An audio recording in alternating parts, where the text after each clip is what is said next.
Hello everybody. So today I want to talk about algebra, the topic that is about the system of equations. So now I want to show you how to answer.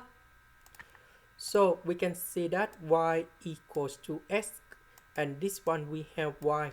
So we put this one goal here.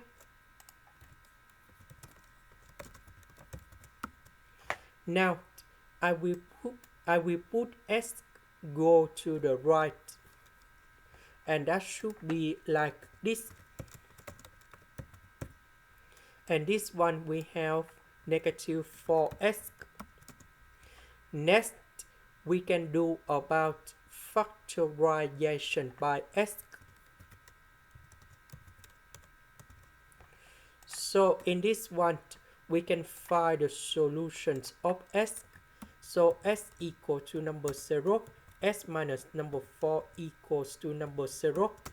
So this one we can find s equal to number 0 and s equals to number 4. Because y equals to s, that means we have y equals to number 0, y equals to number 4.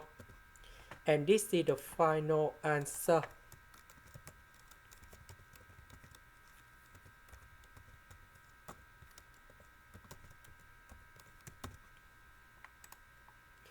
This is the end. Thank you for watching.